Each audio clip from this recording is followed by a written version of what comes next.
see a lot, and particularly here recently in the media, where civil service type jobs, particularly the fire department, the police department, and so on, where they seek to have more diverse workforce in terms of having people bilingual, different ethnic groups, and so on, to deal with a diverse population. Right. And in many cases, we're hearing that in their documented cases where a white fireman may score higher on the test, but he didn't get the job, or a black was promoted, or Hispanic was promoted to feel that, to work towards diversifying that workforce. Right. And it's viewed as reverse discrimination by some people. Right. I'm going to give you a big question. You can just go wherever you want to go with it. But this whole the white male being an endangered species, what does that do under the diversity initiative? Does it slow that process up? Tell me what are you hearing out there? See, that your scenario is the primary reason why we start to do something different effort, because historically legislature has been passed to try to get people to be inclusive. That's what they tried to do with affirmative action, and it turned around on us, because then you have scenarios like that where people are saying we're being discriminated against just because we're white. It's turned around. So the whole idea is that you can't force people to do the right thing. People have to take it upon themselves to challenge themselves to do the right thing, to be more inclusive. Now, in reference to the question that you're asking, to me that they said the way things have been set up creates that antagonism. That's right. And so it's a dilemma, a rock and a hard place dilemma, because on the one hand you want your leadership to reflect your followership. You want leadership to reflect your constituency. So you try to get black people or white people or Latino people or Native people, whomever, to be a part of the leadership. And that's understandable. But do you want to give them a pass on a test when their score doesn't meet that ladder? No, you never want to do that. Go ahead. I'm sorry. I'm sorry. I get excited about this. You never want to do that because that's not fair.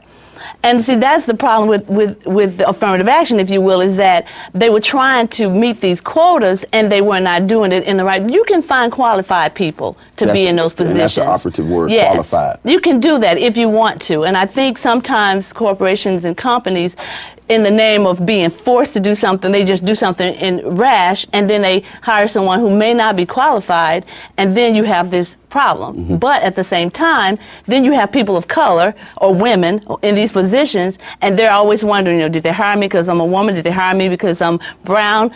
And so they created a whole antagonism system that make things worse. And that's why our initiative about Do Something Different is, okay, we know the mess we've created. So now individually, person by person, the same way our president did in his election, is he did a grassroots effort. And that's what this Do Something Different is. What should I say to a person? For example, I get this from time to time for various reasons.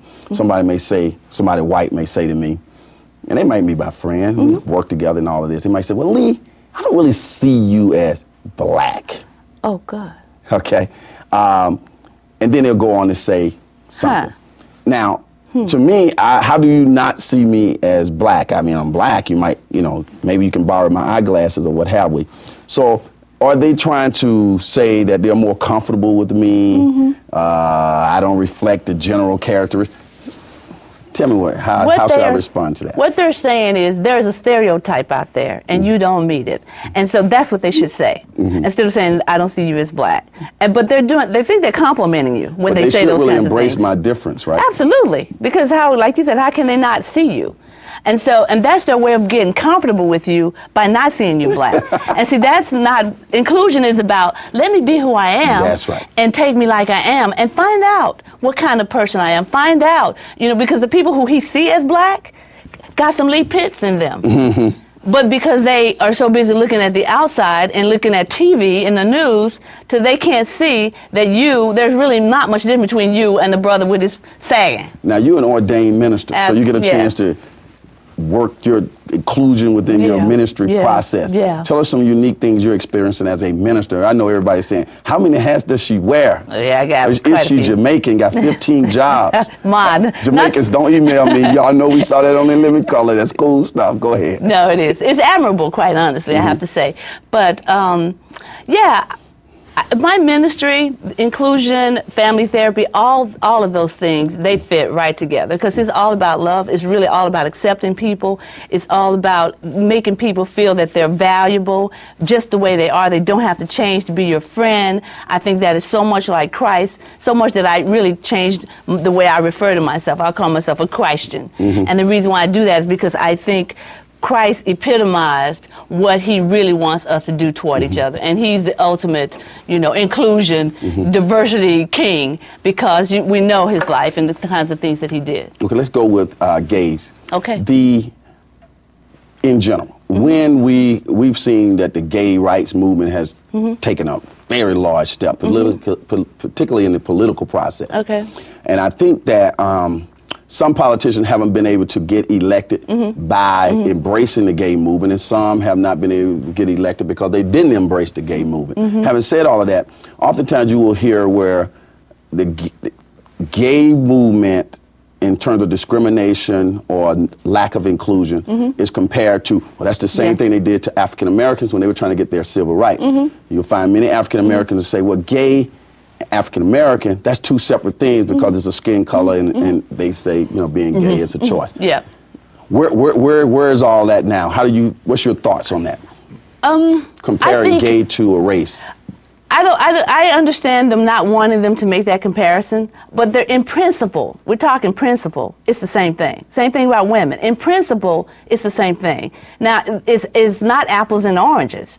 You hear what I'm saying? The principle is you're mistreating me, you're denying me just because of who I am. That's the principle. Because of your sexual preference. That's the principle. Okay. Or the way you were born, because they don't all think it's a preference. And for people of color, it is, I cannot separate you don't have to tell me you're gay. And you can change the way you walk and the way you act if you're a man, if you're a woman, and depending on whether you're femme or butch, you know, you can change what you do and nobody would ever know. But a person of color, you cannot get away from it. And that's why they say don't compare us. Okay. I get that. I get that. Now, we've had your website on the screen. People can go there to get in touch with you. Got about a minute left. I want to make sure I hit you with some key things. Okay. Now, you wear a lot of hats. We've already talked about some of them, but you're not Jamaican, right? No, man, I'm not Jamaican. I get that a lot. You're a consultant, you're a trainer, you're a graduate professor, you do family therapy and so on and so forth, and you're an inspirational speaker. How can people get in touch with you?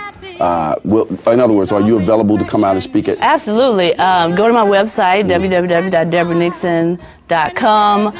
You can email me at drdebranixon@att.net, and I will respond to you, and I have another email address. Hold on. Okay. Doctor, it's been a pleasure having the show. We got to get you back, okay? Thanks, sir. Okay, as the saying goes on this particular show, for those who say it can't be done, they're usually interrupted by those like Dr. Nixon. Boy, does she have a lot to share with us who are doing it. We'll see you next week right here on the award-winning Leap Is Live.